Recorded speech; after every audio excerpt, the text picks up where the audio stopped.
what's going on? How you doing? It's me, Keisha, and I am back with another video. If you're new to this channel, my name is Keisha, and I'm the owner of Tax on Track. On Track is a tax preparation company that specializes in business taxes, personal taxes for individuals, and we also specialize in doing education. So I am your go-to person to assist you with starting your own tax business. If you are new to this channel, please don't forget to click on the subscribe button, or if you're someone that's looking to get as much information to grow your tax preparation business, I highly recommend that you go ahead, click the subscribe button, subscribe to this channel as well. If you have not clicked on the notifications, be sure to click on the notifications so that you can be notified every time that I drop a video. This video is day 3. So day 3 video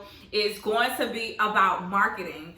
So y'all know I love marketing. I am actually going to just go with the flow. I don't have actually much notes about this topic here because I can literally just sit here all day and talk to you guys about marketing for your tax preparation business. I wish this was like a live where I would have been able to answer questions. I understand marketing, so I would be able to go ahead and just hit every corner that I know to hit when it comes to a tax preparation business. So please take out your notepads, your pens, so you can get ready and take these notes. So again, please, if you are someone that is interested in starting their own tax preparation business or being a tax preparer, don't forget to click on the subscribe button.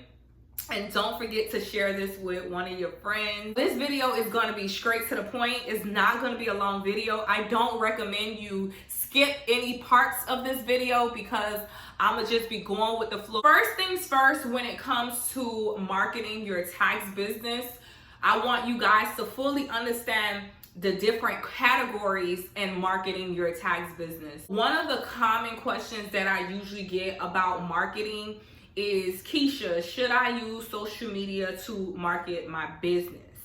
So I'm gonna say yes and no, and I'm gonna explain why I say yes and no. I'm gonna say yes because it just makes sense. It's more professional to have a social media for your tax business. But I will also say this: if you are not gonna keep up with your social media, don't have a social media account. I'd rather you not have a social media account if you cannot keep up with your social media account. So hopefully that made sense. So what does that mean? That means that if you're just gonna create this social media page and you're not gonna consistently post on it, then don't do it.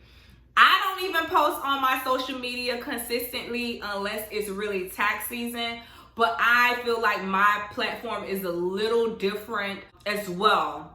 The reason why I say no is because I don't want you to fully focus on social media solely to receive customers for your tax preparation business. Another thing, I feel like I see a lot of people during tax season, a lot of tax companies are promoting themselves to taxpayers. But what's happening is people like me, which is a tax page as well, is seeing your promotion. So that makes that advertisement, that sponsorship, pretty much blank because I'm seeing it. I'm not your ideal client, so I shouldn't be seeing your social media, your advertisement pop up for me. Your advertising should be popping up for someone that is strictly a taxpayer, that is not a tax company. So in other words, another tax company should not be seeing your advertisement because that means you're just wasting money. If you have a lead opt-in page and you are gathering people's information that's going to your opt-in page, then you could do retargeting ads. Or you could do the ads, use ads to target the people that's only in your lead magnet. I do a whole video strictly on lead opt-in, so I'm not going to talk too much about that, but because we're talking about marketing, it kind of goes hand in hand, so I could go ahead and I just wanted to mention that.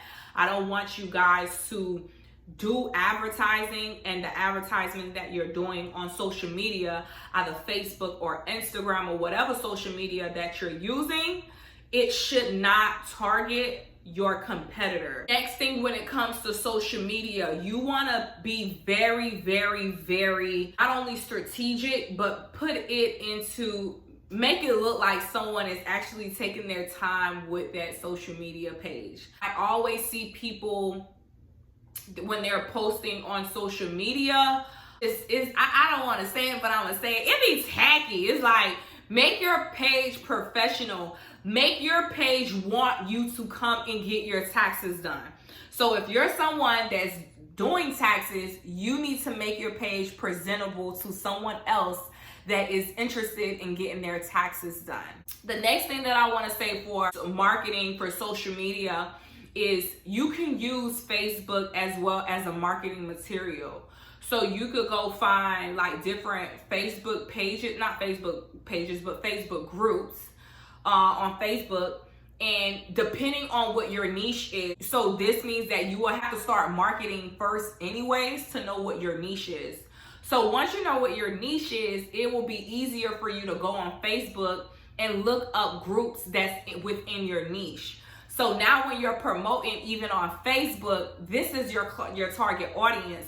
So the tone that you're using for your audience, it makes sense because you know how your customers talk. You know what your customers like.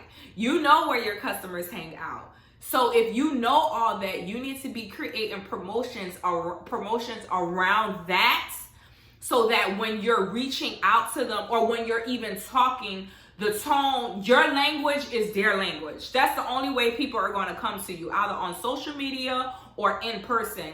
They can relate to you. So once your peoples can relate to you, you got a new customer. That's point blank, period. That's what it is. Next thing, what marketing is print. For print, you have all kind of print. Flyers, you have banners, you have folders, you can even do pins. It's so much that goes into print. On your downtime, I want you to look up the type of print that you want to do for your brand and that you could afford for your brand. Because printing can be real expensive. I don't care what it is that you're printing, but it can be real expensive. Flyers are typically cheaper, but printing gets freaking expensive. So I want to say be extremely careful when it comes to the printing for your company, because you want to know, you want to basically get what works for you in your company. That's pretty much it. You want to be detailed what you could do social media and you could do print. Those are my two things that I would focus on. So again, there's much more other marketing that you can do for your tax business, but I would say print and social media is the most effective for a tax business that's first starting out. You don't want to go into this thinking that you have to spend tens and thousands of dollars, because you don't. Your most successful companies that you see out here right now on social media started with little or nothing. So I want you to know that you don't need a lot of money to start up. As you know, social media is for free. Printing, again, be strategic about what you get, because I want you to use it. A lot of people get into this here, and not just with taxes, with any business. They buy all these materials and then they don't use it. So only get the materials that you need. That was it for this video. This video was super short, straight to the point. If you have any questions, comments, I want you to write it down in the description, and I will be able to assist you. So don't forget to click on the subscribe button and subscribe to my channel. If you have any questions, again, please write it down in the description. So we will talk soon. Bye.